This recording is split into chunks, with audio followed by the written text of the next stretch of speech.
I believe so.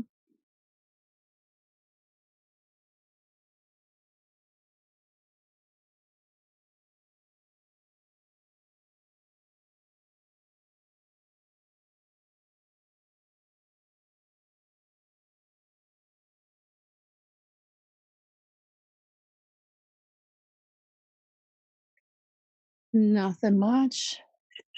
Self quarantining myself over here. We do. We sure do.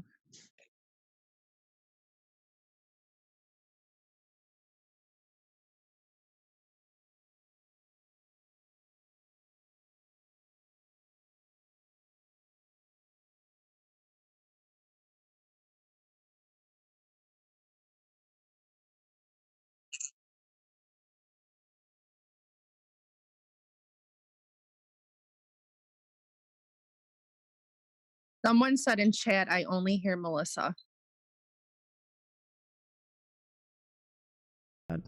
Hello, J is for Justice fam. How is everybody this lovely Monday evening? Now you can hear Jay. If you are new to my channel, please click that subscribe button and that notification bell. If you are already a part of the fam, welcome back, and welcome back to Melissa B. We're starting right over. How are you, Melissa? I'm good. How are you? I'm doing well. So far, I've dodged the coronavirus. And, I'm not supposed to say that. We're not supposed to say that. YouTube is demonetizing anyone who says that word. Really? Mm-hmm.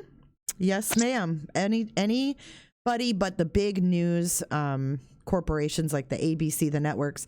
The big networks aren't getting that, but the little channels like me are. And the reason why is because there's people giving a lot of misinformation and like scaring people, making them panic. So instead of weeding through all the CV lives, they just demonetize them all. Oh, wow. Mm-hmm. Yes, it's crazy. It's absolutely crazy. So we are waiting for Echo to join, but in the meantime, I'm sure everybody here has been following this case. If you haven't, Melissa, would you mind giving like a little brief rundown before she comes on? I mean, we can kind of Honestly. Oh, you know what? I have joined the meeting. She just joined us. We don't have time. Hello, Miss Echo. Hello. Hi, this is Jay. Hi. And I have Echo. This is Melissa. Yes. Hi. Thank you for joining us tonight and taking time out of your evening. We appreciate it. Well, you're welcome. So I saw that you were on the Dateline episode about Lori in this case. Yes, I was. And we were on Dateline as well in January. How was your experience with that? They were very, they were sensitive and they were kind and nice about it. So it was a positive experience for the most part. Yeah, I mean, considering everything that's going on, I'm sure that your family and yourself are worried about the kids. Yes, we were worried. We're still, very hopeful, but concerned that they haven't yet appeared. So. Right. So let's go back, and if you don't mind telling us a little bit about how you met Lori, when you met Lori. Okay. Well, I worked at the small little charter school where Tylee and my kids attended, and also Colby attended there too. So I worked there for a couple of years, and I was working the front office when they brought in the kids to register them for school, and Tylee was going into kindergarten. Oh, wow. So I met them at that point, but not, didn't really, become friends or anything. But I've known Tylee since she was in kindergarten, and it was a small little school. So I pretty much at one point, knew every single kid in the school, their name, So I mean, pretty much met her right away when she first was putting the kids in school. Right. And Yeah. did you guys strike up a friendship like pretty much from the get-go? Not immediately. It was, well, the first couple of years, my daughter and Tylee didn't really know each other because Tylee came in as a kindergartner. My daughter was already in first grade. But then we left that school for a couple of years, came back, and by this time Tylee had been bumped up to fifth grade, and so my daughter was in fifth grade with her, and they became best friends at that point. And so then I officially met Lori. I mean, I met her, when she was, because I was working at the school, but met her as a fellow parent, with our kids being friends, when they were in fifth grade. So they would do like sleepovers and stuff like that, like most fifth graders do. Yeah. Oh yeah. Yeah. Yep. So you guys, did you ever do anything together with the kids? No, we didn't really, because I had several other kids. I have several other kids, so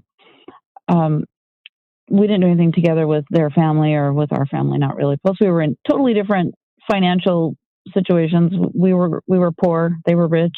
So, oh, really? Yeah. So it was, it was one of. You felt like kind of two different worlds, a little bit. A little bit, yeah. Yeah. They were always nice to us. Lori and Charles were always nice and kind to us. We were just in different brackets, social brackets. Yeah. There you go. I understand.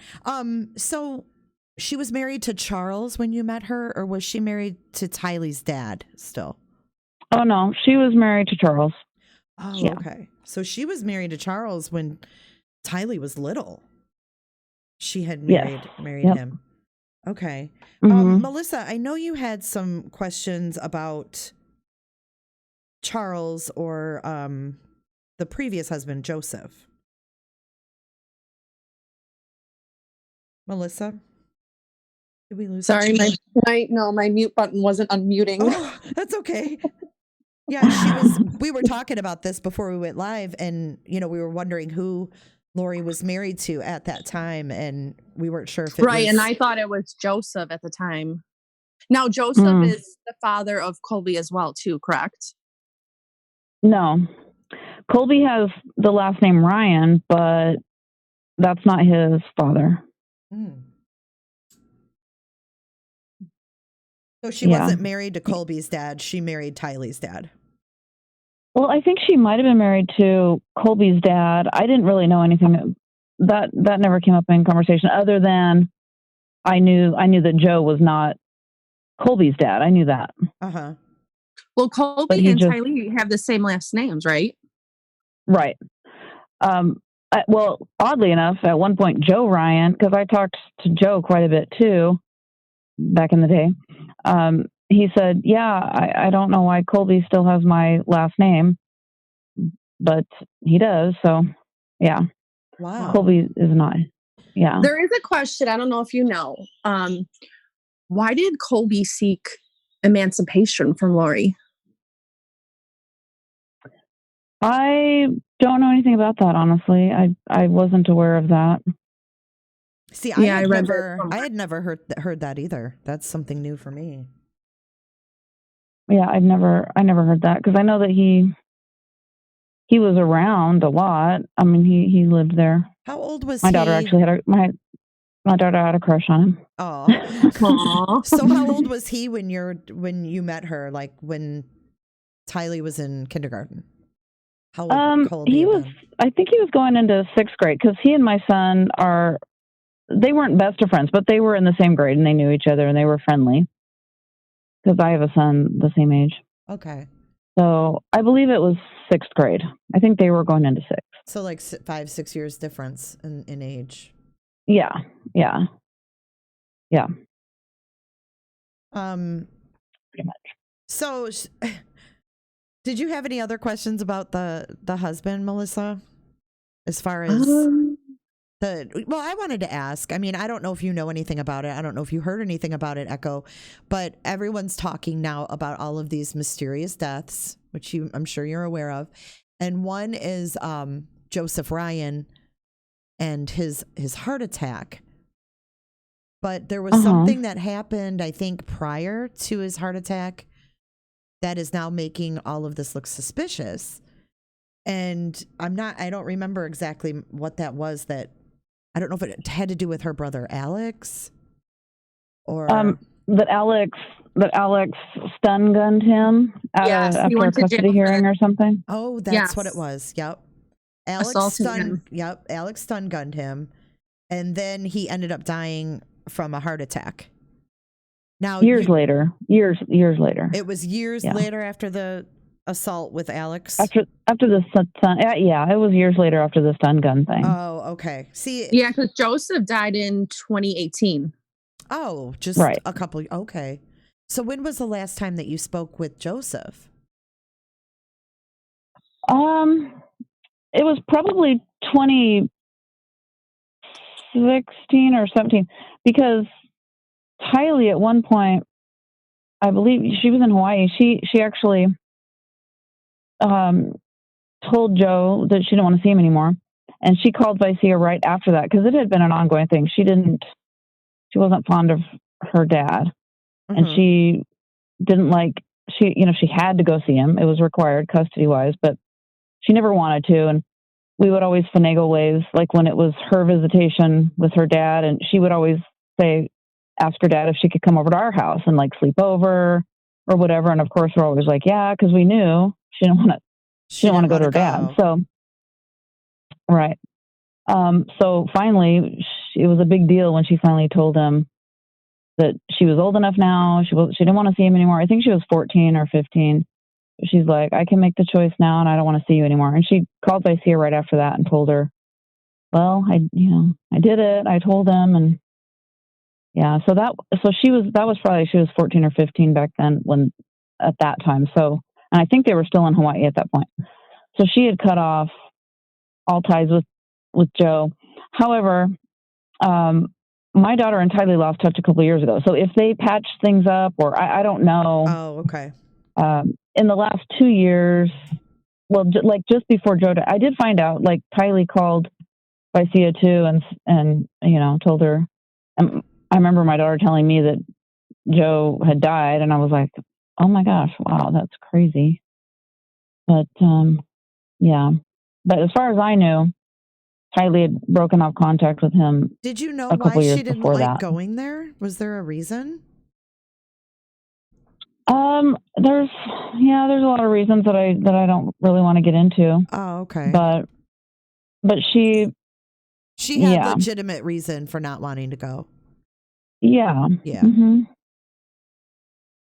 Yeah. That's really sad, actually. That's really sad. Yeah. And then so her dad passed away in 2018, and you didn't have any contact with them then, so you're not sure how that all ended with the two of them. Well, I know that Tylee, I know that what Vicia was concerned about was that Tylee didn't get closure with her dad. She didn't get whatever closure that she wanted. That was the word that I heard from my daughter, was that Tylee was sad that she didn't get closure on that. So yeah, that's really sad. That's especially for someone that young to carry that around. I mean, there's grown people that have to carry that kind of stuff around. That's a lot. That's a lot. Right. But let's go back to when your girls were friends and they were hanging out and they talked a lot and they were probably on social media with each other. Did your daughter like Lori? Did she like my daughter? Loved Lori. Yeah, my daughter loved Lori as much as she loved Tylee. She felt as close to Lori as Tylee, and she would tell me sometimes. She would say, "Gosh, I spent more time with Lori that time than Tylee. Tylee was off doing whatever." She's like, and even if Tylee wasn't home sometime, I'd still want to go hang out with Lori. Wow. So my daughter loves Lori. She still loves Lori to this day. So that's why she doesn't understand. I mean, she understands. She doesn't comprehend. She doesn't. She's just like, what She can't happened process there, what's going on. right? Like, what Yeah, happened there? yeah, So yeah. Lori was okay. Now I'm trying to piece all of this together myself because this whole thing is kind of confusing with all of the players. There's a lot of players involved. So correct Mhm. me if I get something wrong, you or Melissa. But Lori, okay, so your daughter liked hanging out with Lori. Lori was a good role model. Lori was not strange or weird or anything like that, because I know I'm hearing a lot of things about her religion and her beliefs here, recently. Mhm. And what I'm trying to figure out is, when did that start? Well, it would have started after. I mean, my daughter didn't think that anything was strange. Of course, my daughter grew up LDS also, so the religious talk. My daughter was used to that. So Lori, she was interested in all of the doctrine about the last days. The church doctrine about the things that would happen in the last days. Now, did And Chad get her onto that? Because it seems like he was the one that was mostly into it. Well, it doesn't Chad sound that way. Chad wasn't in the picture. Chad was not anywhere in the picture at this point, other than she may have been reading his books. I don't know, but I think she was that's just where I interested. read, yes. Before she met him, she Yeah. was reading his books, and I think that's how she Right. got into it all. Right. Oh, see, But she may have just had a general interest in it. Like I had an interest in it at one point. I'm not active in the church anymore, but when I was, I had an interest in it too. It's interesting. It is an interesting part of church doctrine. But did she seem over the top with it, in your opinion? No, she wasn't over the top with it. She just had an interest in it. Like, she would talk about it more so than maybe other parts of church doctrine. That was more of something that she focused on. Yeah. Huh. Yeah. But there's a lot of there's a lot of church members that are just general mainstream church members who have an interest in the last days.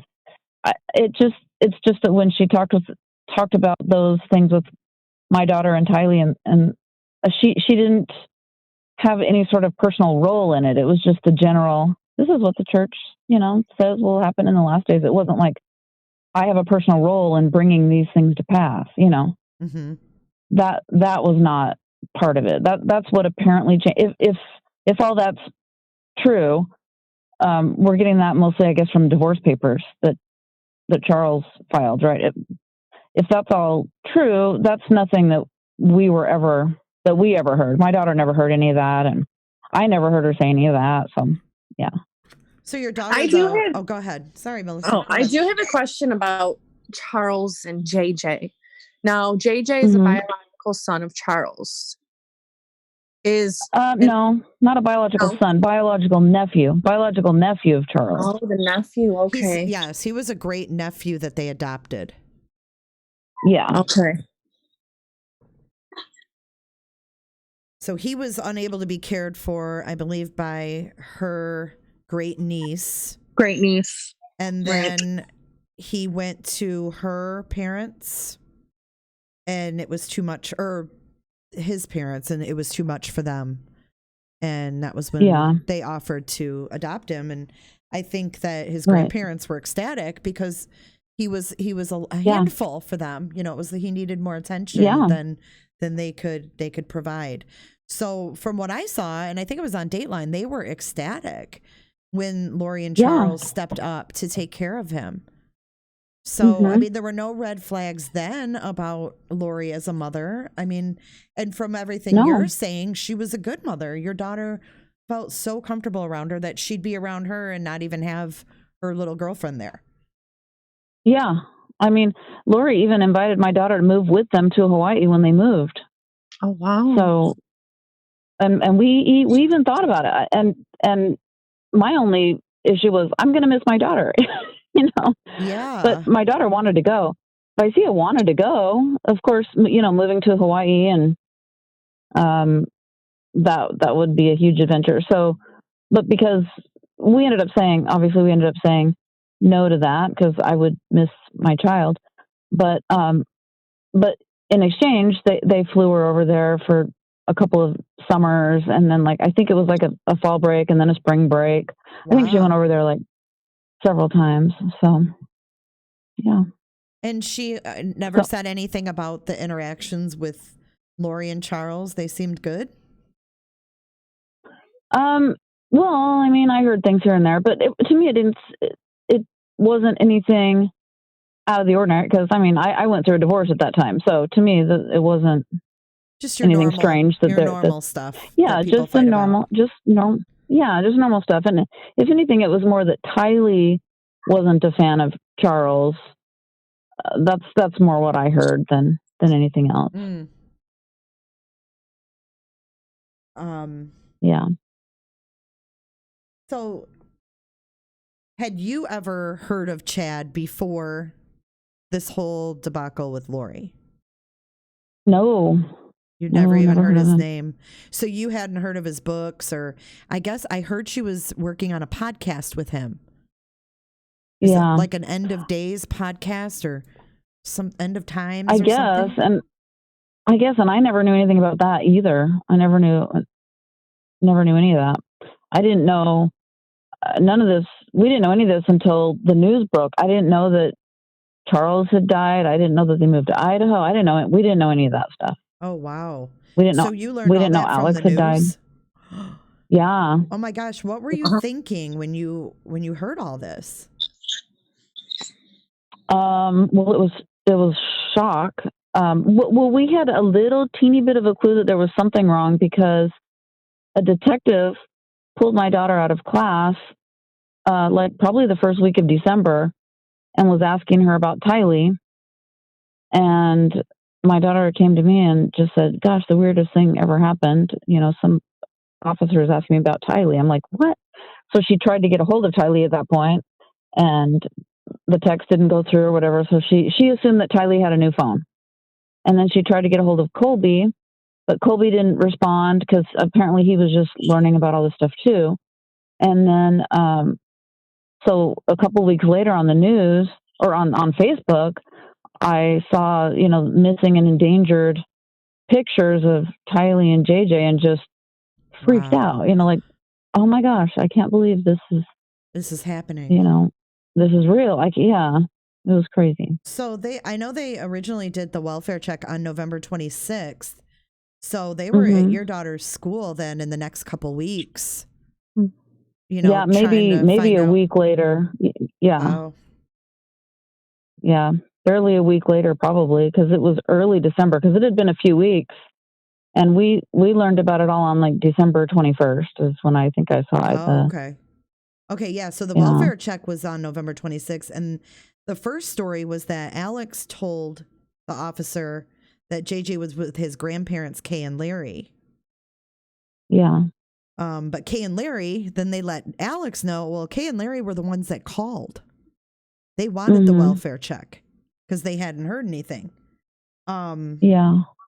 Then Lori said that JJ was with a family friend in Arizona. And then that was a lie. Then the next day, that was when Chad went missing. He was gone. Yeah. So it's just so strange. What do you think about Lori's demeanor that you've seen? Like, what does your gut tell you about her demeanor and her children?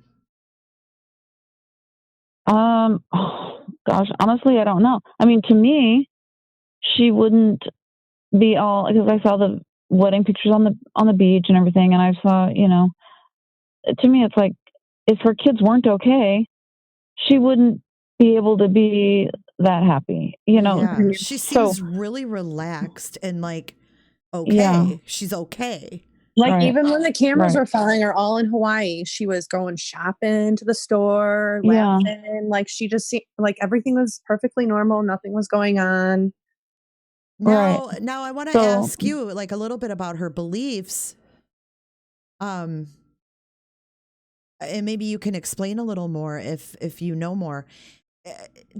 How does she view death as far as her religion? I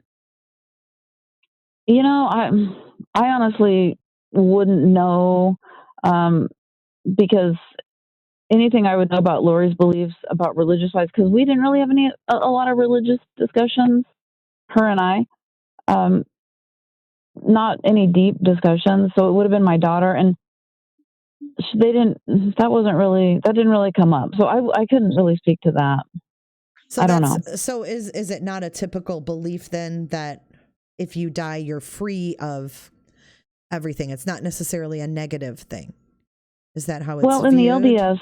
Well, in the LDS belief, it's just, you know, you go to paradise for a while, and then there's a judgment day eventually, and then, you know, but obviously it's still, people still grieve for missing their loved ones, but you know, right. I've talked to people from different religious backgrounds, and I've spoken with someone who was Seventh-day Adventist, and they believe that, you know, when you die, you're straight up just sleeping. You don't have any, and you know, it's so different for each, you know, religious background, each, you know, culture, right. You know, so it's interesting for me to learn that, because I don't know a lot about a lot of religions. So I like to learn about that. And it interests me, you know, that she had these beliefs. And do you think that possibly she could feel relieved if, God forbid, the children aren't here anymore? Would she, in your opinion, what you know of her as a mother and as a person, do you think that she would feel relieved or have this look of, I'm okay? I just really, I couldn't speak to that. I mean, the Lori that I know, no, I mean, she would, yeah, I couldn't really speak to that. Although that's one of the doctrines that is taught to people, like if they lose their children through, you know, an accident or illness or whatever, and they lose their child, then in the LDS belief system, it's like, well, you will get to raise that child in the next life eventually. You know, you'll see your child again. That's their solace. That's their solace. Yeah, mm-hmm. It's like your child. You'll get to raise that child in the next life, basically. Right, so, but she probably wouldn't feel. I mean, the Lori that you know and the Lori you've described and have come to know, would not feel that way. Would not feel like, oh, I'm going to take my kid's life and then I'm going to feel relieved because they're in a better place. She's never shown any signs of being that extreme. The Lori that I know. Mm-hmm. Right. No, absolutely. Yeah. The Lori that I know, the Lori that my daughter knows. Yeah, that wouldn't be so her basically mindset. You're coming from a place where you met this wealthy, pretty woman who had these kids and lived a great mm-hmm. life for the most part. I mean, minus, you know, relationship issues, which everybody has. Right. Yeah. And then you see on the news years later all of this, and you're like, whoa, this is not the lady that I know. Because I mean, we all, as mothers, we all have parent friends, and you know, our kids go to their houses and we see them in passing, and you know, our kids tell us what's going on with them and whatnot. I just can't imagine from your standpoint where you're sitting back going, oh my God. And now this is your daughter's friend who's unable to be found. Yeah. And all the things impossible. All these things I've seen about Tylee, you know, being kind of motherly with JJ. Did you witness that too?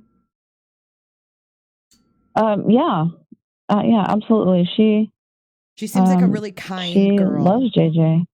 Yeah, and she would. Vicea would tell me that Tylee loves to teach JJ things, you know, and she'll distract him, like if he's having a meltdown, she'll say, JJ, spell, you know, some word, and then he'll get distracted and spell the word, and you know, it would help him get over his meltdowns. And so she was right in there. She knew exactly what to do. Yeah. Mm-hmm. That's really sweet. And I have to think that she was probably shown that. I mean, yeah, it sounds like from what you know of Lori that she was sweet too. And I mean, it's very nice to sit with your daughter's girlfriend and chat with her. And I'm sure that all the girls, looked at Lori and she's pretty and, they probably enjoyed being around her. And I think that says a lot to her character. Yeah. That these girls felt comfortable with her. That says a lot for who she was then, in my opinion. Right. Right. And my daughter has said she wouldn't be the person she is today without Lori and without Tylee and this family and the time that she spent with them and all the, they gave her some of her best memories in life, Yeah. So it's just unbelievable. It's just not real what's going on right now. See, what I find weird in all this is the brother Alex. I think it was the day after Tammy was exhumed, he came up dead. Yeah, that's very strange. True. It's very. I mean, I think they even called him on the news. I think they called Alex the family hitman. Yeah, that was going to be my next question for you was, oh my gosh, like, what did you think when you heard all this on the news, right? And then you're like, oh my gosh, Charles died, Alex died, all these things going on. Did you think this sounds suspicious? It sounded, it sounded crazy. Just, I don't know, just unbelievable. It just, one thing after the next, and it was kind of crazy. And my daughter Vicia knows everyone. I mean, she knows Kay, and she met Kay. She knew Alex. She'd met him several times. She also knows Mel. She babysat Melanie's kids with Tylee. She knows Brandon. She knows, like, she knew the whole thing. Everyone. Yeah. I feel for your daughter. I'm sure she's worried about Tylee. And what is your daughter saying? Like, what? It's got to be heartbreaking, like, to even explain anything of it. She's dealing with it by not dealing with it. In her mind, she's like, well, Lori, I love Lori. She must have a reason for hiding the kids. They're okay wherever they're at, and I'm going to wait until Tylee comes back, and then I'm going to reconnect with her and find out everything that happened. That's where she's at. Right. So I hope she's right. I do too. I'm hoping and praying and crossing my fingers that she's right, and as long as there's a reason to hope, we'll be hoping for that. Yeah, for sure. Yeah. It's just also bizarre. It is. Melissa, now, do you think anything? this is, just a question. Do you think you'll ever talk to Lori again, or maybe write to her, or try to get some answers from her, or reach out to her at all? I actually did write to Lori. Vicia wants to go see her. I don't know if that'll be allowed. I don't know if she'll see Vicia. I don't know anything. I don't know if it's going to happen, but I did write to Lori and ask her. I haven't received a response yet, but it was just last week. So that would probably be hard for both of them. Yeah. And she doesn't want to ask her any questions or accuse her. She just wants to talk to her because she's heard so many horrible things about Lori lately, and she's just like, the things that they're saying are not the Lori that I know. So I want to go talk to her and see if she's still the Lori that I know and love. See if she's changed. Oh, poor girl. Yeah. And that's something that's going to be hard for her, being a teenager and then realizing all of this, and who knows what the outcome's going to be. So it's maybe best that she kind of sticks her head in the sand until there's some resolution. Right. She's almost like protecting herself. It's almost like subconsciously she's protecting herself from all that stress and worry. Yeah, she is. I mean, on my computer, when Lori was transferred back over here to Idaho, not here, but to Idaho. I had her mugshot picture up, and I just was trying to get my daughter to say something, I showed her the picture. She's like, oh, and she turned around and walked out. She couldn't even look at it. She couldn't, she just couldn't deal with it. So it's just too much. Yeah. Yeah. So I guess you kind of just have to follow her lead, all you can do. Yeah. Right. Oh, well, my thoughts are with you on that because, not only do these things affect, the people that are directly involved, but indirectly involved. And I think that's a good example of it. Yeah. These kids had friends or have friends. Right.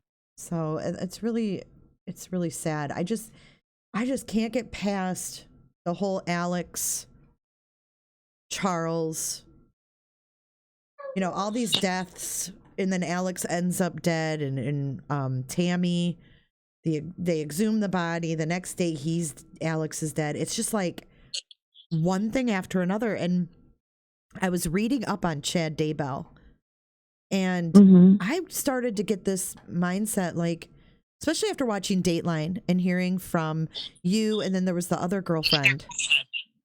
And I was thinking to myself, is it possible that maybe Chad brainwashed Lori into a certain way of thinking? If they were working on this podcast, and if she was reading his books prior, she probably admired him in some way. And admired Well, that's what I his was work. saying earlier. I think that's how she got into all this, by reading his books. I think she got kind of an obsession with Chad or with his beliefs. Well, yeah. Right. I mean, this is all pure speculation, but it's just crazy to hear of a mom who acts like she did, and then to be like what we've seen on the news. Right. And how nonchalant. See, and we can't help but speculate a little bit, like, how did it get to this point? And that's the only thing that makes sense to us. Of course, I don't know Chad Daybell at all, but knowing Lori, it's like I cannot blame him for everything. It's like it had to come from somewhere. Yeah. Right. Like he must be. I don't know. It is speculation, but she is gorgeous, and maybe he saw that and saw her admiration for him, and I don't know. Maybe he's very manipulative, and I'm sure he was smitten with her. I don't know. Yeah. So again, that is all speculation, but that's so it's really kind of what we've been thinking. Yeah, what's really crazy, Echo, is that they're not releasing any information on Alex's cause of death, and no information on what they found out after they exhumed Tammy. Well, they did say for Tammy, they wouldn't get any results for about a year. The tox reports. A year?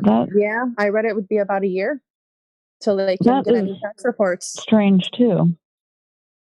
Well, I think maybe because she's been deceased for quite some time, that everything maybe would be out of her system. Like they said in the article, pretty much they have to know what they are specifically looking for, because she was flushed out.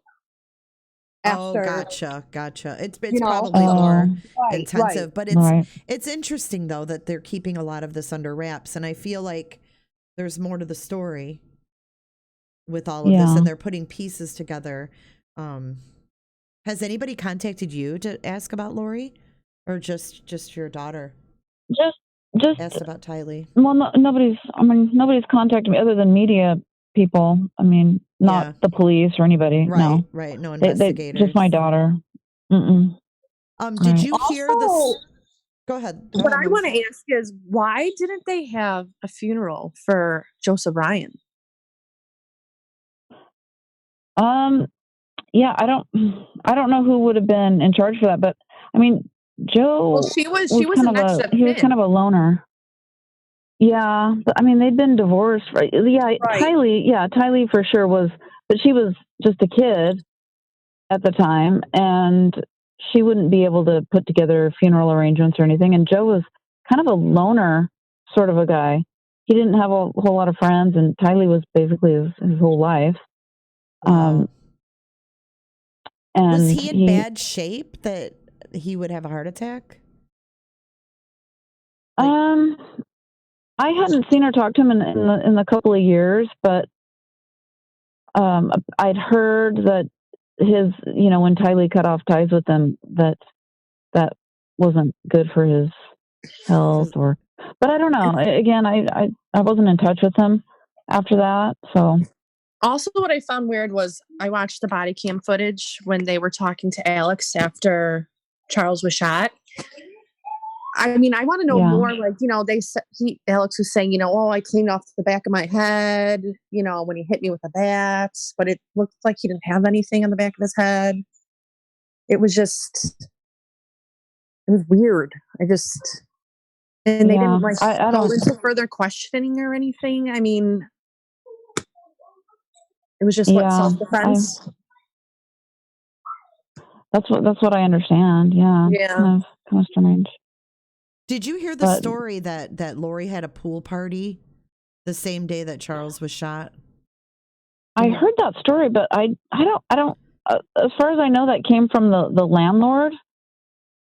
I guess, but I haven't seen any proof or evidence of that, and I do find that who would go to the pool? Who would go to a pool party after that? I don't know. Wasn't there shooting on camera or on footage or on video? A party? No, the shooting. The shooting? I want to say it was on Colby's page. Like he had like a snippet. They were doing a video and then they heard like bang, bang. And they cut the video. The neighbors complained about the noise. Yeah, I don't. I never saw a police report on that, or the only place I heard that from was from the landlord saying that they had done a pool party, but I don't know. Honestly, I find that whole story a little suspicious because I don't know who would have been at that pool party. It's just kind of weird. So I'm not inclined to. Yeah, I'm not inclined to believe that there was a pool party that day. I don't really believe that because I haven't seen any actual proof other than just the landlord saying it. But I haven't heard of like anybody who was at that party or, yeah.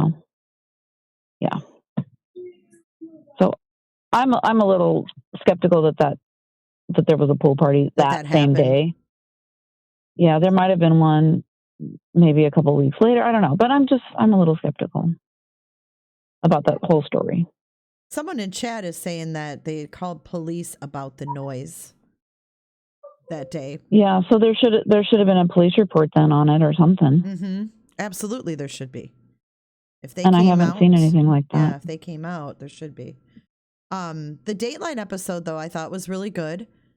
It was 2 hours. And I mean, what were your thoughts on it when you watched? Did you feel like they focused on certain things more than they should have, or what was your thoughts on the show? To be honest, I didn't watch it really, the whole thing. I saw bits and pieces here and there. You didn't watch the whole thing? No, I didn't. I don't know. It's hard to. It was just too much. Hard to watch it all. I watched bits and pieces. I just didn't watch the whole thing as a whole. Mm-hmm. So, yeah. Do we know where Lori's parents are? Well, the last I know, they were here in Arizona, but I haven't seen or talked to them in a very long time.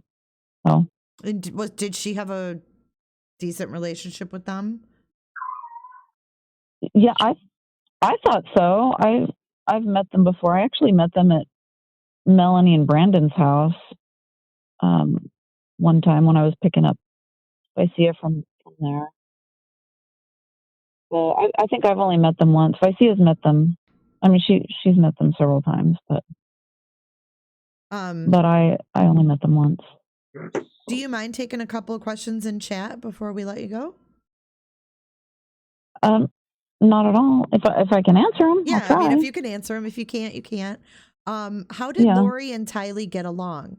This person said, I felt tension when the police were interviewing, asking about height and weight. Lori and Tylee. Well, again, my daughter wasn't around the last couple of years. They drifted apart at the end of their sophomore year. But before that, I mean, they got along great. They had little arguments here and there. Tylee could be super sassy. This is my daughter's opinion, that Tylee would be really sassy about things, and so they would have arguments here and there, but like normal. I mean, like normal, nothing crazy. But in my daughter's view, they had a good relationship, and so Tylee wouldn't get upset if like your daughter wanted to hang out with Lori. She wouldn't be like, "Oh, I don't want to hang out with my mom." Well, no, not at all, because they would all hang out together and have a good time. So she was totally cool hanging out with her mom. Oh yeah, that says a lot. Yeah. Do you know anything more about her parents? A lot of people are saying this is the first I've ever heard about Lori's parents. Lori's parents? Yeah. Someone in chat actually just said Lori's dad served time for tax evasion. I don't really know anything. I met them one time. My daughter met them several times, but she liked them a lot and thought they were pretty cool. But I don't really know. But they seemed like they had a really close-knit, tight family to me, because they were always together. The fact that my daughter met pretty much everybody in that family. She met Charles's boys. She met Alex. She met Kay and Larry. She met Mel and Brandon and their kids, and she met Tylee's grandparents. She knew like everyone in their family. So to me, I got the sense that they had a really close-knit, tight family with everyone. Now, you said when the investigator first came to the school and talked to your daughter that she reached out to Colby but didn't hear back. Has she heard from Colby since then? Some time has passed now. No, she hasn't really been in contact with Colby. I know he's done an interview. I didn't see it myself. Melissa? I mean, he's done several YouTube lives too, like trying to reach out to his mother, and yeah, there's a lot of them up there. Yeah. So his mother's not responding to him. Is that what I'm understanding then? I think he's trying to get a hold of her. I think he put out those videos when she was, missing, when she was gone. Yeah, this was at the beginning. And he still hasn't talked to her, though? I mean, as far as these interviews go? Well, in my understanding, he was there, in Idaho. He was there in the courtroom at that hearing. I've heard that he talked to her, and it was just an emotional meeting, but, that she couldn't say anything. She's, you know what I mean? But they did meet and talk. What they talked about, I have no idea. But he did finally get to talk to her. Okay. I'm seeing, everybody in chat is confirming that. I didn't know that. I didn't know that he went and visited her. Okay, so on Dateline, back to the Dateline episode, I noticed they kept saying the cult that she was involved in. Yeah. I know they weren't talking about the church. Is this kind of like a spin-off of the church? Like some people go a little more to the extreme side of things? Is that kind of what this is about? Yeah. I'm trying to understand the cult a little better. Well, in my understanding, and there's people that are putting out videos and things about it. It's just mostly LDS members that have, sorry, I'm back into my house here, that just take things really far, and they get, they come up with their own ideas and kind of go outside the church a little bit with their own doctrine and their own opinions and ideas. So to me, that's what it is. Kind of a spin-off. I don't know, though. I'm not a part of any of that. Yeah. Yeah. I understand. Melissa, did you have anything else? Not that I can think of at the time. Gosh. I mean, I have so much I can go on and talk about this forever. It's just But there's she's so not much. going to know. Yeah. Right. There's just Yeah. It's like, so well, many ask unanswered questions. And, Guys, I I guess we're did just read in chat that, Colby did go visit his mom. She said, I love you, but I won't answer any questions. Yeah. And then I also yeah, did if read you've an heard that. article that was released, I think maybe last week, that Chad said he'll eventually speak about the kids where they are. Yeah, I saw that too. So what's going on with him? Hopefully. He's just free? Yeah. Mm-hmm. Looks like it. Huh. I mean, they're Lori's kids, so I don't know. They don't have anything on him yet because they're still investigating Tammy and her death. Yeah. Right. I mean, for all we know, they that was one could question. have her, in a bunker. The kids in a bunker somewhere because they are the end of the world people. So they think the world's going to end soon. It's definitely possible. One question I did want to ask you, Echo, is did you ever meet Alex?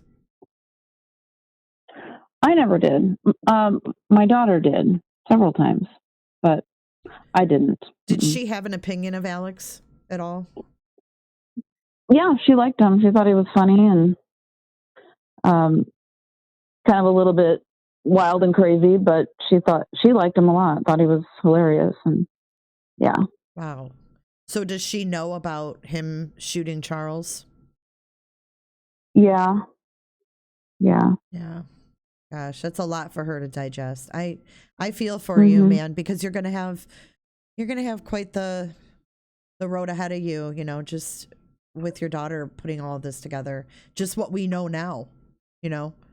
Yeah. See, another thing that bothers me too is, if they are hiding the kids just because end of the world, blah blah blah. All they had to do was put them kids on FaceTime.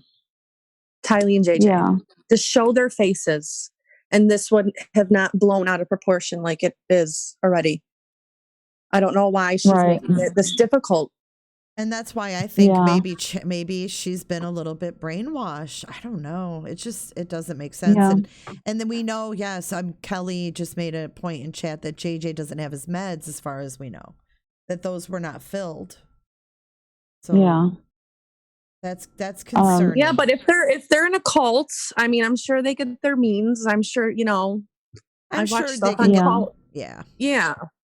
There's ways to get around that. I mean, we're going to keep and hope. I do know, yeah, for sure. And I do know some church members that have gotten into the last days prepping and stuff, and they've built like tire homes out in the desert and stuff. So if the kids were totally off grid somewhere, she wouldn't have been able to, to contact them or to put them on FaceTime because she wasn't with them. You know what I'm saying? Mm-hmm. So if they were off, if they are off grid somewhere without, just in a bunker somewhere with no Wi-Fi or anything, she wouldn't have been able to put them on FaceTime or anything. Mm-hmm. You know what I'm saying? True. It might seem far-fetched, but you never know with these prepper people. You just don't know. Yeah. Well, it's coming in handy right now with this Corona thing, isn't it? My Lord. Talk about a lot of stuff going on at once, huh? Mello Harsher has a great question, and I think if Melissa doesn't have any more questions, we can kind of end on this. Do you have anything that you said that Dateline didn't include that you wanted to put out there?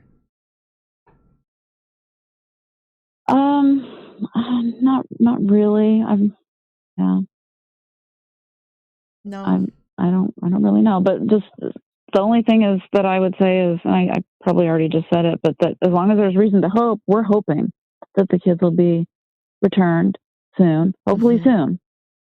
Now, them being at Yellowstone, I mean, that was the last location. There's the picture of Tylee and Alex. Yeah. So, I mean, what right. I don't know. I mean, I'm sure they've been out there. I'm not really 100% sure the extent of searching they've done at Yellowstone. Well, I mean, JJ was seen in school after that point. So I can't fathom that they would leave Yellowstone without Tylee, and then how, JJ wouldn't, what would they tell him? Like, I just can't. I think that was just a vacation or a trip to see Yellowstone because they hadn't seen it before. They were always going on adventures. I mean, when they were in Hawaii, they took they went on this crazy boat ride in the middle. I mean, there was a storm and they barely made it out alive. But they went paddleboarding and zip lining, and they went to different, adventures all around. So that doesn't surprise me that they would go to Yellowstone as a trip. I just can't fathom that they would leave without Tylee, and then JJ would just be okay with that, because yeah. So I'm not thinking that that's anything but just a trip they took. Vacation, just a trip. Yeah, just a trip. I just hope that there's somebody in Lori's life who can maybe talk to her, and if not her son, I mean somebody that she can talk to, and they can get some answers for these kids. And I mean, this is just, it's gone on long enough. Right. Right. Well, I want to thank you so much for coming on. And I mean, you came on here for an hour. I really appreciate that. And giving us, some insight into Lori's life and what you saw and what your daughter saw. And my thoughts are with you and dealing with that whole thing that you're going to have on your plate too. Well, thank you. Thanks for asking me to be on. Yeah. Appreciate it. Yeah. Well, take care. And again, thanks, Melissa B., for putting this together. No problem. Thank you, Echo. You're welcome. All right. Good night, Echo. All right. Good night. Bye. Bye. Good night. Melissa B., are you still with me? Yes, I'm here. We're still live. Wow. It sounds to me like there's a lot of stuff I didn't know. Like someone said in chat just now, ask her if she met Lori's sister before she passed. Now, I didn't know Lori had a sister that passed. Oh, I didn't know that either. Neither did I. Who said that? Oh my God! Look at Georgia Dog just gave you a message in chat.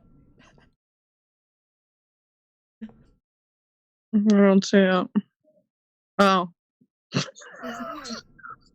Strike 4. Goodbye, Georgia Dog.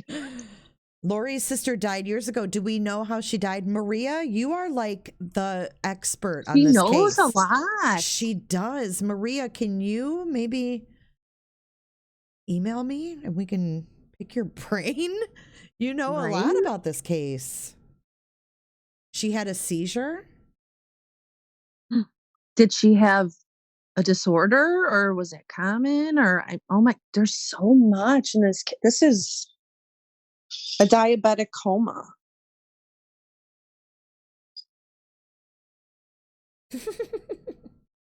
No, Mel. Georgia Dog, he was here earlier. Oh my God, Mel, did that just happen? Okay, so a diabetic coma. She is Melanie's mother. Oh. Maria, yes. Do you want to call in now? Is she still in jail? Yay, good for him, Christy B. Is she still in jail, the niece? I don't know. And then what Melanie about is the daughter of the dead sister? Yeah, that's also what I wanted to know too, was about JJ's special needs dog. Yeah, where is his dog? I don't know. He was left behind, and I was going to ask her if she knew where the dog was. Alex used the sister's credit cards after her death. Look at Christy B was hidden. Yeah. He doesn't time out. She gone. Yes, they have turned it in. The dog? Who returned the dog to the owner? Oh my God, who's Dork 82? I don't know. Lori sent it back? Gave dog back to trainer. Lori tried to sell his dog? No, Lori gave the dog back to the No. trainer. But they said that she tried to sell it. There's so many, And the agency caught her. The dude did an interview, says Deborah. The owner found a listing of the dog online. I cannot. Wow. Okay. Why would she sell her son's special needs dog that he loved? Let me slow down chat. It is flying. Why she tried to sell it for $2,500. Okay. Why would she do that? Oh, Maria said, who do I call? Oh, go ahead and put the thing in chat if you want the Zoom. I gotta put the number in, right? Oh, yeah, just give her the phone number and then the meeting ID. I don't remember the phone number. Oh my God. Oh, you don't? No. I'll look it up. 408, maybe 638. Look at our texts and look at your screenshots. I think I screenshotted it. Did I? Yeah. I know the ID by heart. Happy Harry says, thank you, J for J. Hey, did you know Alex was charged and convicted of assault on another husband? Good. Georgia dogs calling us Yankees. Did you slow down the chat? I did. Do I need to slow it down? Oh my more? God. I think so, yeah. Y'all are all chatty now. I don't want her to miss the number. Oh, let me slow it down more then.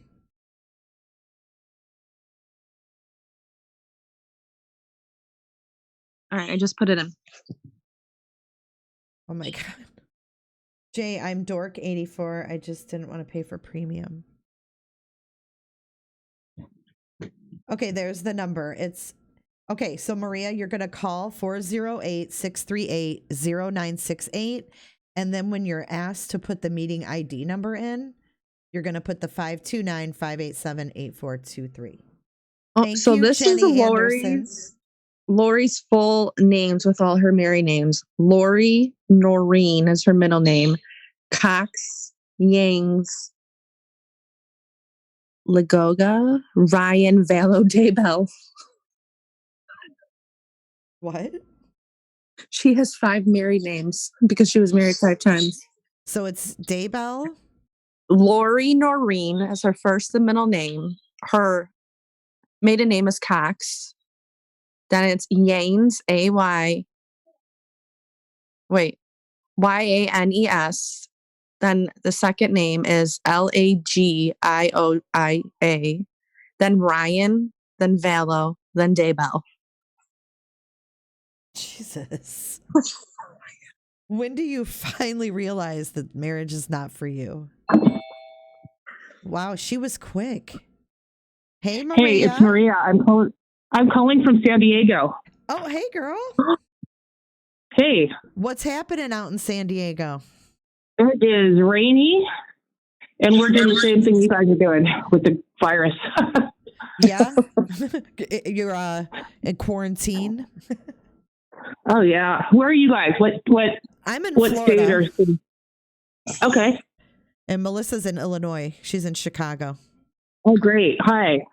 So yeah, I've been following this case since the beginning, and so I know I'm kind of crazy about it, but I'm actually trying to put it all together into a book. I don't know if it would go anywhere, but I'm so fascinated by it. Well, you seem to know a lot about this case. So what would you like to know? Okay, well, first of all, where did your interest come into this case to know? I mean, okay, well, because I'm a single mom, newly divorced.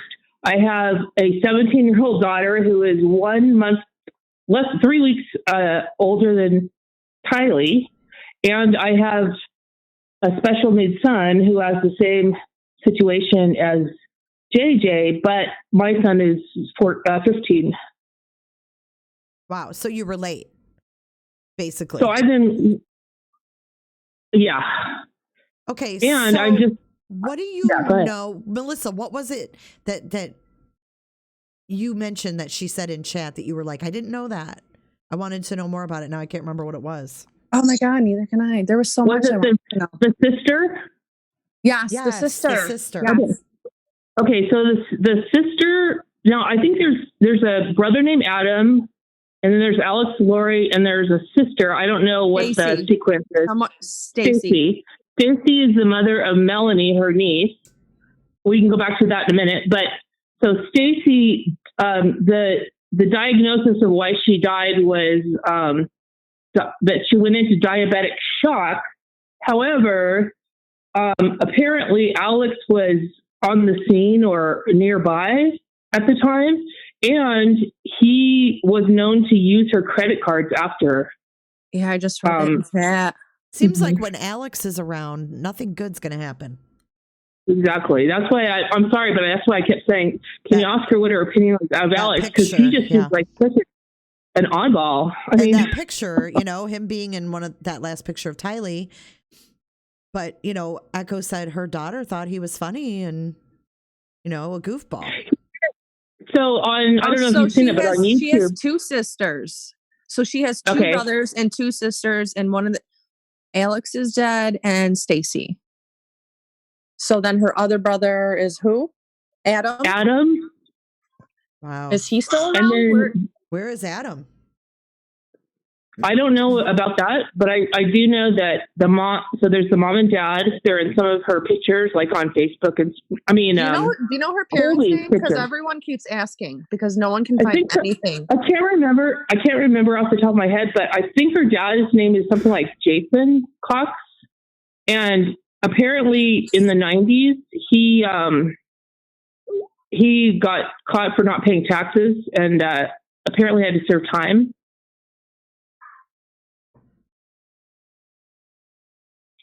And then you had asked Lori. Picture that was posted in our Mon chat of all the siblings. She has two other siblings besides Alex and Stacy. She has a brother named Adam and a sister named Summer. And she's in the picture, I think, with her parents and her one sister and two brothers. Alex, do you see? I mean, they look like a wholesome family. And someone had asked if she was always religious, and so this was on Inside Edition. She was a cheerleader, and they interviewed another girl on the cheerleading squad in high school. And so I guess I'm not LDS, but I understand they go to like a morning Sunday school every day before school for it's called seminary.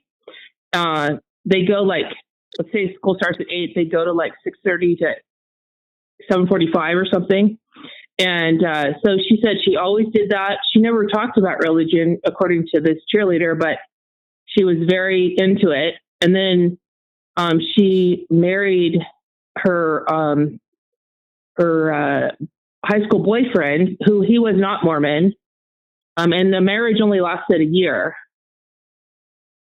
And then she married the first Mormon husband. The first, I'm not 100% sure I'm still trying to look into that. His name was LaGoya, and he was Colby's dad.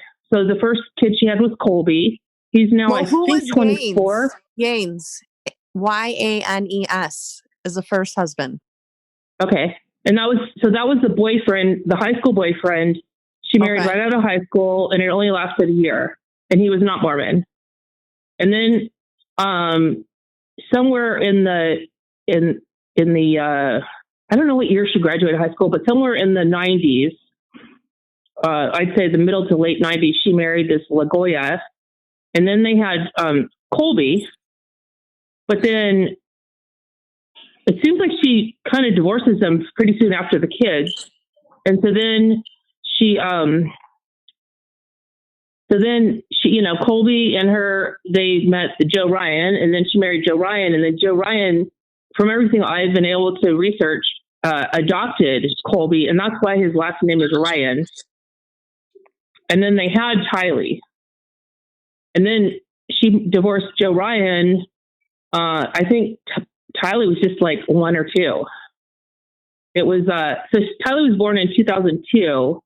So, and I think she married Charles Vallow at around 2004, 2005, somewhere in there. It could have even been 2006. Well, yeah, and that kind of goes with what Echo said, that Tylee was in kindergarten and she was married to Charles at that time. Yeah, exactly. I just wonder why Tylee didn't want to go to see Charles or to see her dad, Joseph. See, I think that honestly, I think there's more to this. I think there's like a parental alienation going on, and that's just my opinion. I don't have anything concrete, but I know that's a real thing. And I just kind of, I don't know. I'm concerned. But Tylee seems like a real sweetheart. If you see videos of her with her little brother, who she's 10 years older than, but she just treats him like, and that was another thing, is that I'm the oldest and I have 4 brothers, and it was like the other mother, and she's kind of like the other mother to her little brother. And it's so sweet, you know. There's a video of, and you just see Tylee going up to her little brother who's like playing with the truck or something at the table. And Tylee is saying to the person taking the video, which I think is Lori, she says, "What are you doing taking a video of my boy?" It's just so cute, you know? Yeah. She was so loving. She was. And, you know, part of me has to say she maybe had that in her upbringing. You know? I mean, I have to go with what people are saying about Lori, that she was a good mom. Well, I think, I don't know the whole story, because, you know, Lori, so then Lori met Chad, and I think it was somewhere in 2018. And then did you ever read the letter from Melissa Gibb or Melanie Gibb? I saw you put that in chat. I did not. Oh my God. I'm going to send you a link to that. That will blow your mind off. Oh my God. Is it long? I mean, it's like a 1-page letter, but it's just like the things that they say in there are just like, oh my God. And who is it to? I'll send it to you, and then we can talk about it if you want. Okay, yeah, that'd be great. I want Melissa to explain this picture that she had me put up on the screen real quick. Who's in this picture, Melissa? Sorry. No, you're fine. Who's in this photo? In this picture, on the right is obviously Lori. Her parents are in the front. That's Alex, Adam, and in the middle is Summer. And Stacy is not in this picture because she already passed away. Died. Yeah. Good find. And they're a nice looking family. Yes, they are. The girls especially. Yep. Wow. But it's but what I was going to say, you're saying about the good mom, and she probably was a good mom. I'm not going to say she wasn't. I don't have any information to say otherwise, except for the last I think she was brainwashed. Couple of years were a little sketchy. But the one thing she did that was, what was that? I think that Chad has brainwashed her. Mm-hmm. You know, people are saying that Chad is a mastermind in this whole thing. And to think, did you read the letter that they whipped up? Well, yeah, we think that Chad brainwashed her, and I'm sure she's probably... Here's what I think. They probably knew each other way before, probably when her first husband died. Well, you know, she was into the end times thing, and then I think she was reading his books, and she went to a conference that he was talking at. And here's what I think. I think every time I look at Chad, he reminds me of the dad from Peter Griffin from The Family Guy. Oh my God. You know? And so, you know, he's kind of, I don't know what to say about that, but he sees this, you know, good looking chick. And I mean, I could see that as a pickup line, right? You know, the end is coming in July 22nd, 2020. And, you know, God has told me that you're a God and you're going to help Jesus, you know, gather the 144,000 to go to heaven or whatever they're believing. Someone's asking, are her parents still alive? Yes, they're still alive. So that's her sister as well, the brunette? That's her sister Summer, and then she had another sister. So she who had two passed. sisters and two brothers. Yeah, her sister Stacy died in 1998. Wow. Her mom had 5 kids. Yeah, so that's a good Mormon family for you. Yeah, yeah.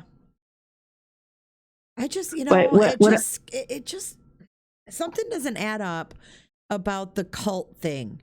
It's like Lori got deeper in, like after Echo lost touch with her, I feel like Lori got deeper in with Chad with his books and his podcast and all that stuff. And I think it's possible that she could have hid these kids away.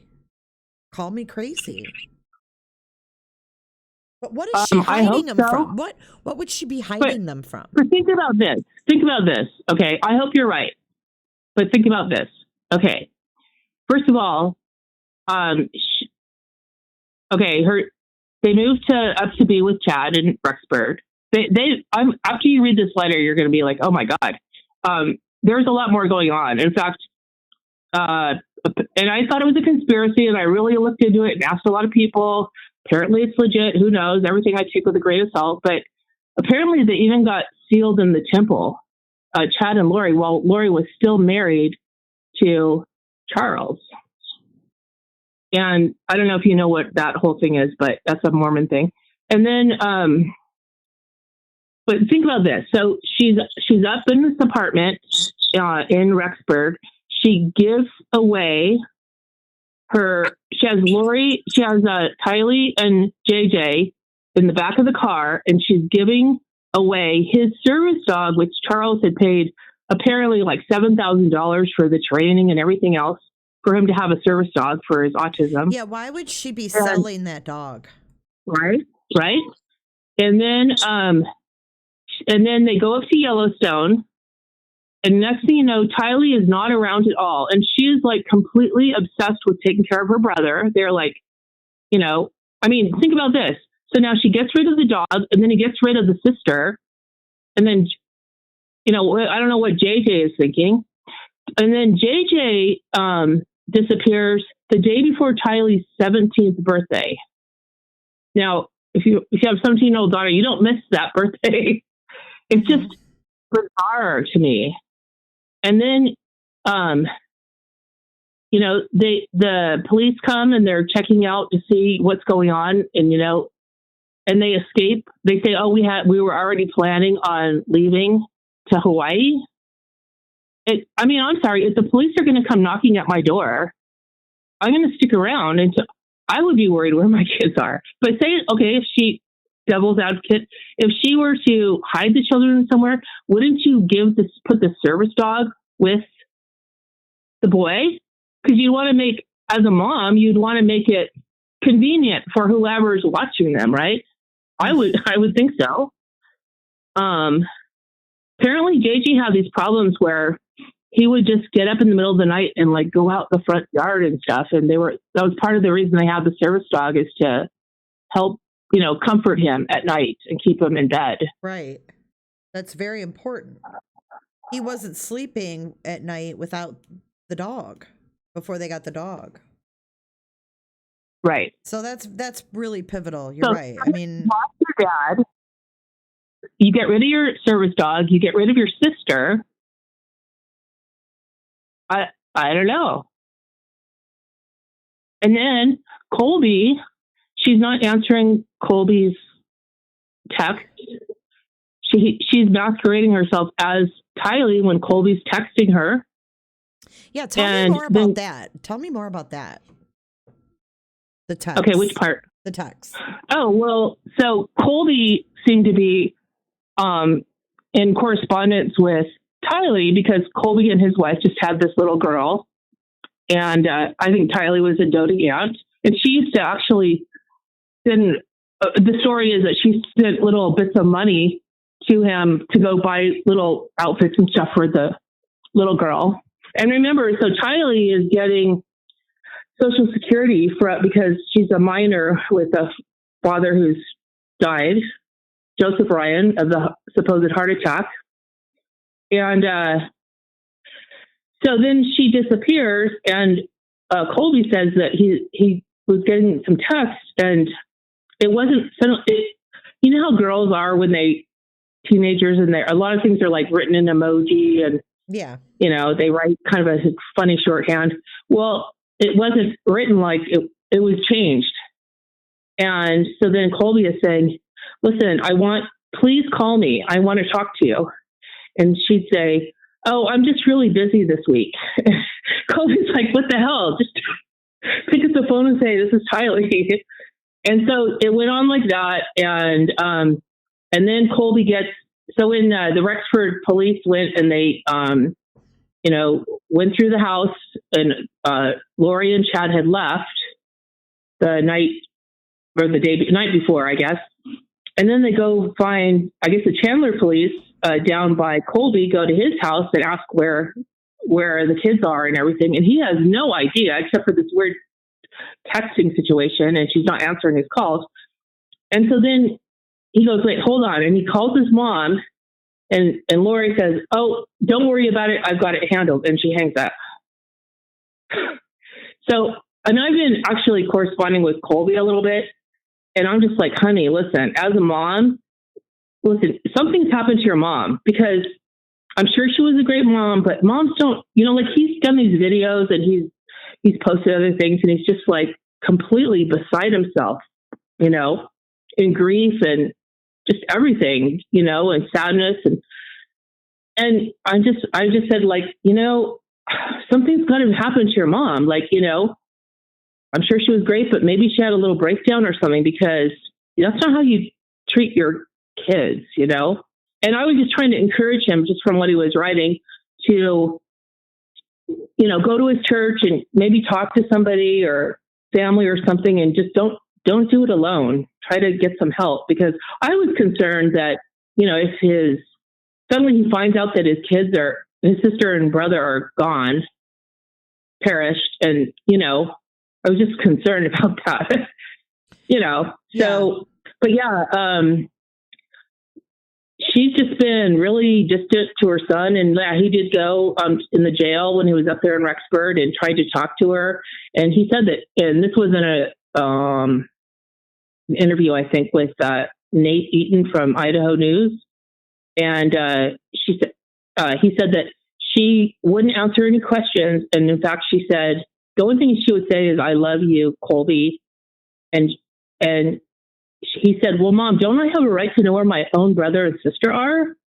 And she said, "No, you didn't have that right." So he's, he just has emotions all over the place. Did you send me that letter? No, I'm going to send it to you. It's going to take me a little bit to dig it up, and I'll send it to you. And, okay. Do you want to come? Sorry. Do you want to come back on another lives and talk let's about do that, because it's getting long, and I got to do stuff too. But let me send it to you. You are like a walking encyclopedia of this case. Well, I'm happy to help. And like I said, I don't know. I did write a book before, and I really enjoyed it. So even if it doesn't go anywhere, this is just fascinating to me. And just think about this too. That woman, I'm sorry. I'm a little bit upset at her for treating her children like this, but she's sitting in jail. She's willing to give up 100, because when you bail, right, it's cost you 10%. So not only can they not raise the appraised assets to make $1 million, but they would have to give the bail bondsman 10%, which is $100,000.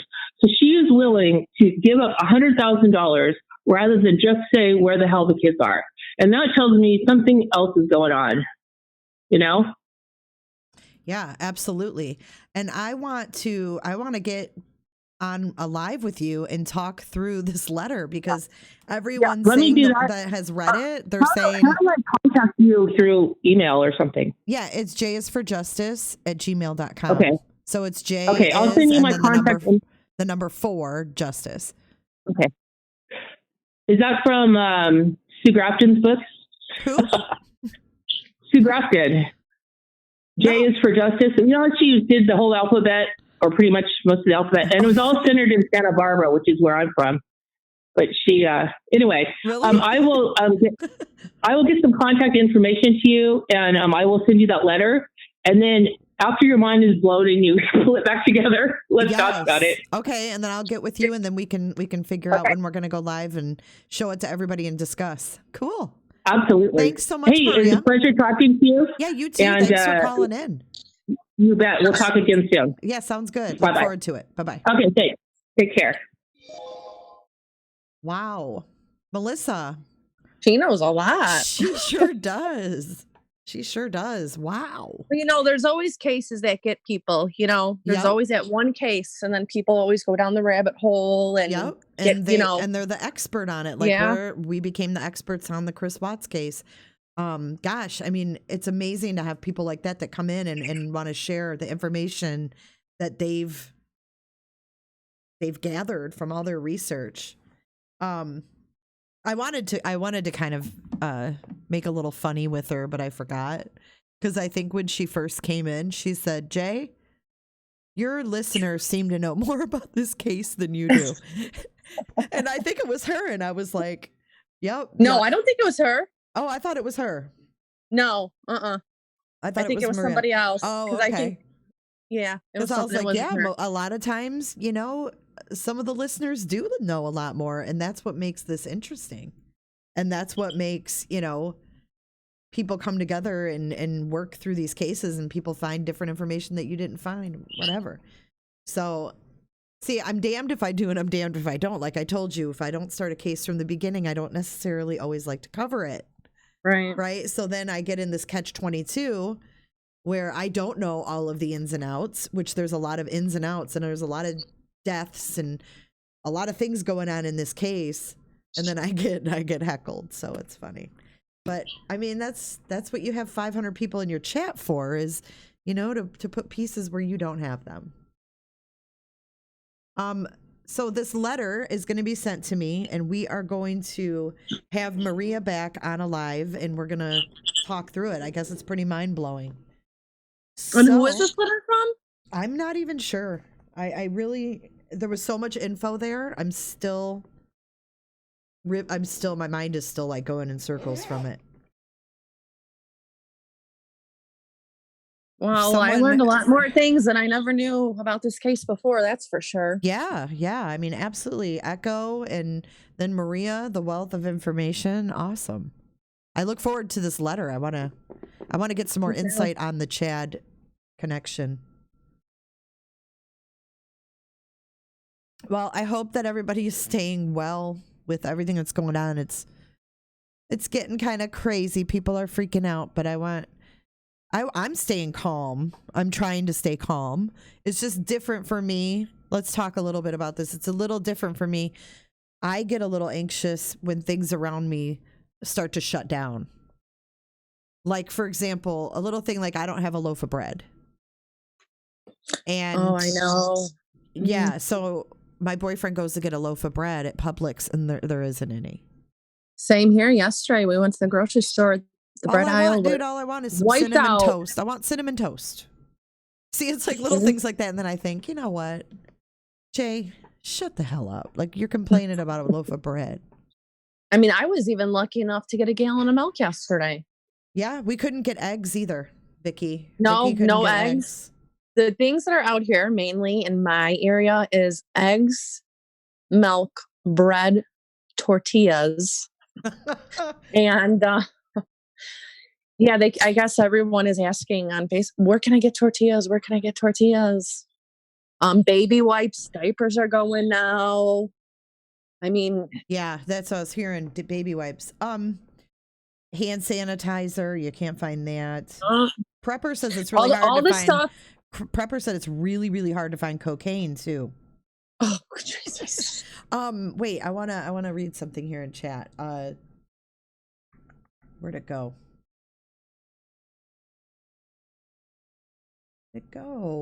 Even like the can aisles too, like all the packets of rice, the canned food, cereal.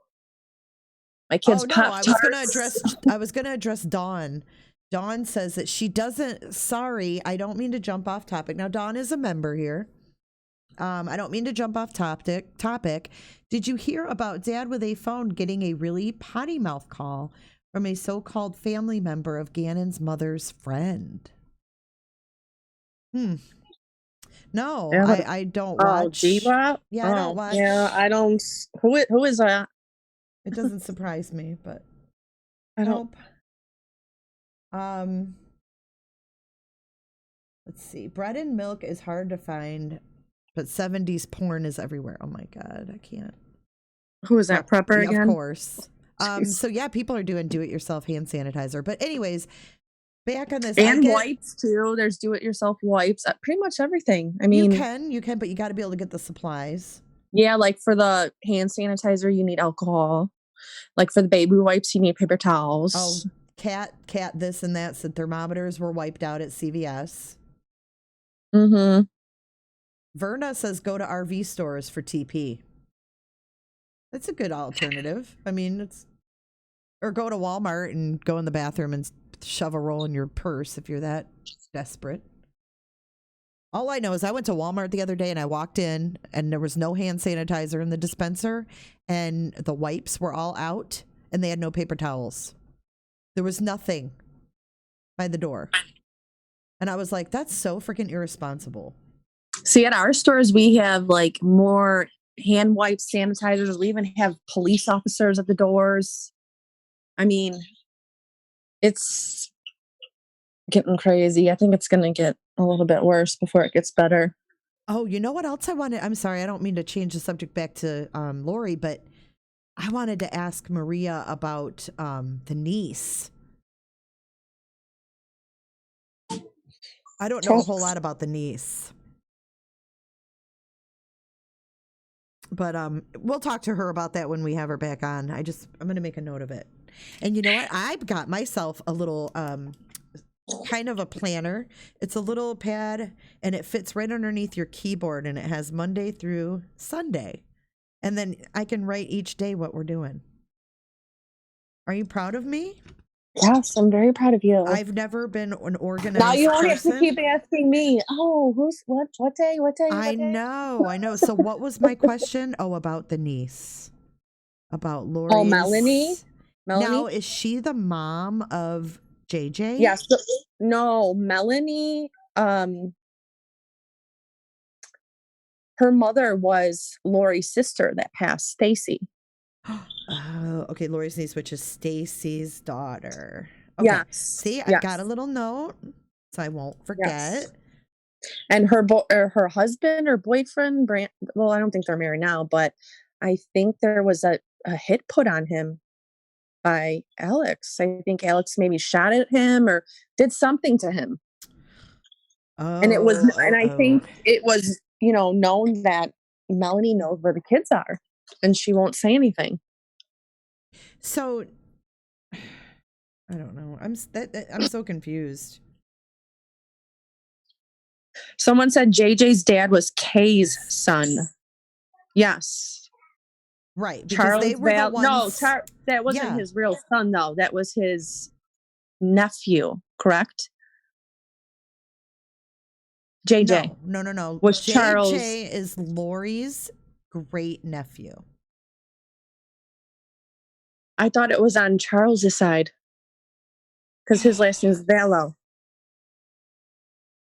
Well, it was on his side. Vallow too, because she was married. Well, yeah, because she married.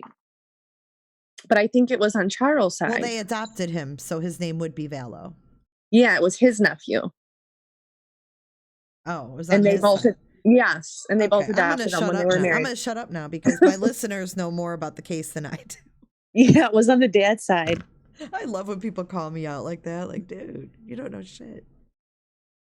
Well, I thought Echo was the was fake super email. Cool the fake email Lori sent to Chad pretending to be Charles about Chad doing a book deal for Charles. Sounds like Oni. Fake emails. No, I think there was an email though. Okay, let's go over our schedule real quick this week. What do we have going on? We have tomorrow. We have the coronavirus patient. Mm-hmm. That's going to be during the day though. Yes, and it's going to be a very, very short live. It's going to be very short. Are we going to do it live or are we recording it? I mean, you can record it if you want. That's fine. I mean, it's going to be short because live and talk after, I guess. She's still recovering. Kim, you have coronavirus? Oh my gosh. Where? I don't see that. Yeah, Kim. Her name's just Kim in chat. I hope you're okay. Oh no. Yeah, so this lady we're gonna talk to, she's actually she's still sick right now, but she said she's She was in the Army or the Air Force, Yeah, her and her husband. Yeah, they're both military, and she said only a couple minutes she wanted to talk. She's still Right. sick, so I guess her and her husband came back from Hawaii and she only tested positive. mm-hmm. There's another person in chat. Call me Ma. Me too. It hurts to breathe. Another person in what? Yeah, we're gonna notice a lot more people now that we have tests and they're testing people. You're gonna hear of a lot more people that have it. Oh, here, Tracy asked, my sister is a federal government employee and she was exposed to it last week alongside all her coworkers. A federal government employee? Telling you, it's gonna get worse before it gets better. Dawn said she's waiting on her child's test. Oh wow. Is sore throat a symptom? See, that's the thing, and we're gonna talk more with this woman tomorrow because her symptoms were not the typical symptoms and she tested positive. So I think it's important that we hear from these people and hear what their symptoms are and what to look out for and what they're doing and how they're feeling. So yeah, because she doesn't have, I don't know if she had the symptoms that were listed, but there were some that were not listed. Yeah, that we never heard of. So we're going to talk more about that. I mean, I wouldn't put anything aside. I mean, that's cold and flu symptoms. You can, I mean, I have my right gland is swollen. My right side gland in my neck. And whenever I start to get a cold, but even when I have allergies and stuff, that happens like that gland gets swollen. Kim said, my son and daughter, 26 and 29, both separate symptoms. So they're going to start opening up drive-through testing areas. Yeah, that's what someone just said in chat. I was reading it. Tracy K, we are having drive-by testing here in our area.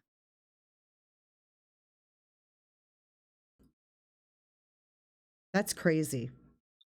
And that's just the part that gives me anxiety.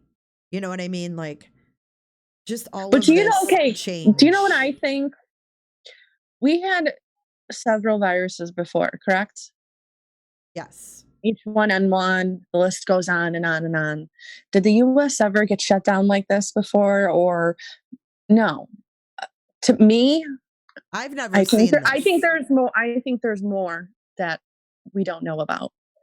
I've never seen this, but because the common flu caused more deaths than this, and how come we don't get shut down during flu season? I don't know. It's just weird to me. I mean, I don't know.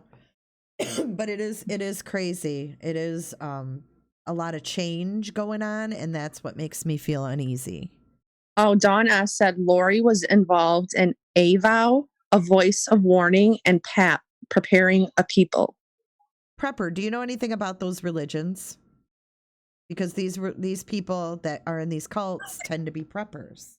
Prepper, drive-through testing. I'll take a Big Mac meal and and one coronavirus test. Hold the mayo.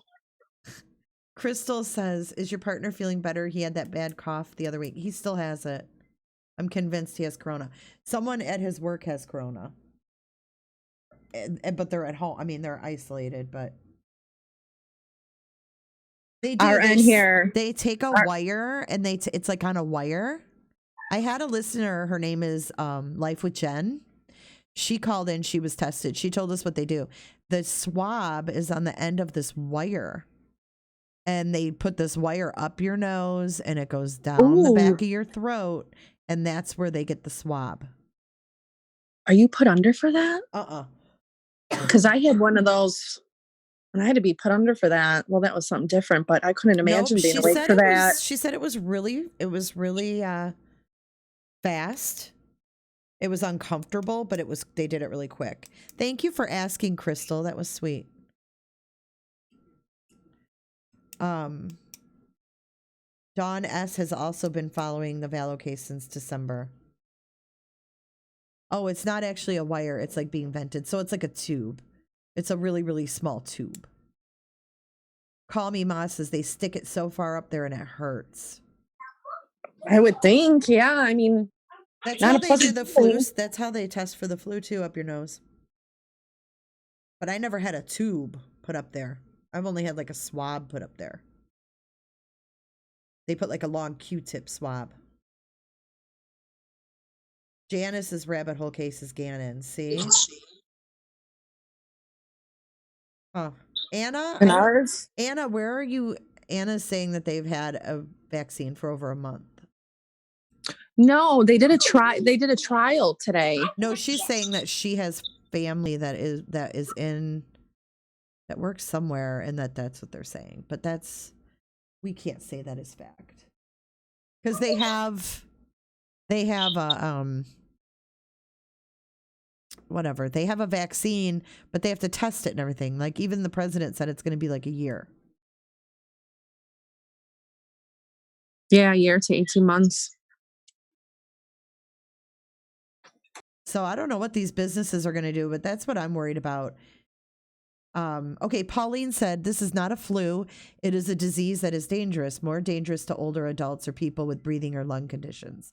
So in that way, it's more of a dangerous virus than the flu virus, I guess, is what they're saying. Well, yeah, no, it is, of course, but I'm just saying it's... Well, I mean, we're seeing what happened in Italy, in China, and they didn't take the proper measures. So right. I think that even though it may seem like we're going overboard, I think more of this is preventative rather than, oh my God, we're panicking. We waited till the last minute. We got to shut everything down. So it's not like I've seen in Italy, like a panic shutdown. It's a planned shutdown. Like, okay, on Wednesday, all the restaurants in New York are gonna close. You know what I'm saying? So they're planning it rather than letting it get out of hand and then having a mess on their hands. If you look at it that way. Well, I've seen in Italy that anyone over 80, they're not helping. In Italy, yeah. Yeah. And it can live on something for 3 days. Mm-hmm. Right.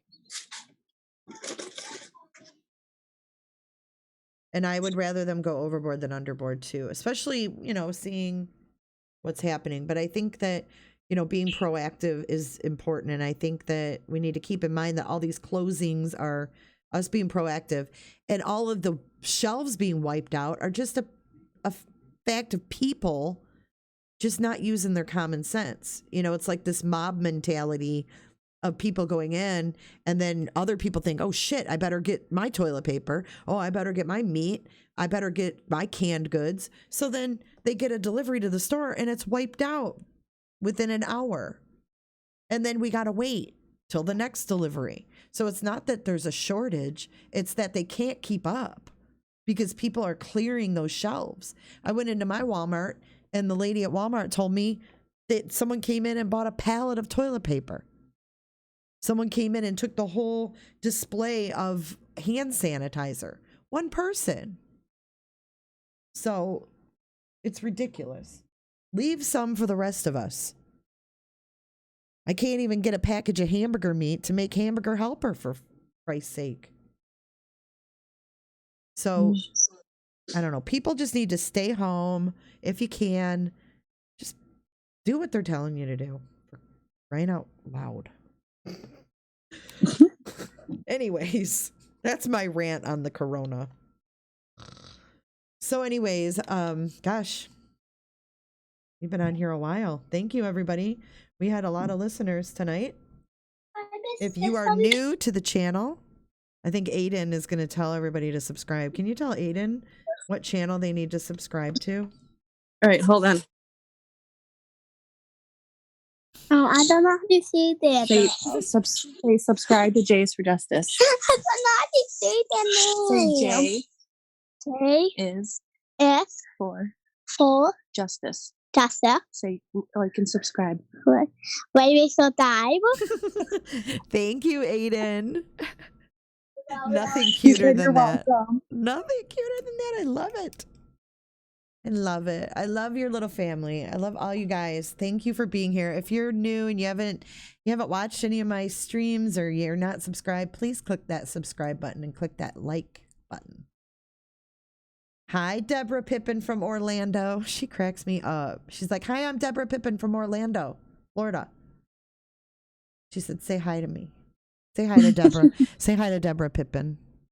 Hi, Deborah Pippin. Have Aiden say hi to Deborah Pippin. Say hi, Deborah. Hi, Deborah. Look at Deborah. You even got an Aiden. Hello. Oh my gosh. All right. Well, gosh, thanks everybody. It was a great live tonight. I'm really glad that we did this. And I look forward to talking to Maria and reading that letter. Yes, me too. So yeah, practice social distance, please. I wish everybody would practice social distance every day, not just during coronavirus. And washing hands. A freaking men. What was it you said? Next week we're learning our alphabet. Our ABCs, 1, 2, 3s, and colors and shapes. I'm already I'm bummed. St. Patrick's Day's blown. Easter. What are we gonna do on Easter? It's not gonna be egg hunts because no one's gonna be with social distance. I know all the parades canceled. The dyeing of our Chicago River is canceled. And then, you guys up north, you look forward to Memorial Day because that's like the beginning of summer. Yeah. But our health is more important. So we are the best country. We are the smartest country, in my opinion. So we're going to be the example of how to keep this damn thing down. I agree. All right. Well, good night, Aiden, and good night, Melissa. Good night. Good night. All right. Good night, you guys. Have a great one. We'll see you tomorrow with that patient that's recovering from this horrible virus. All right. Good night. Good night.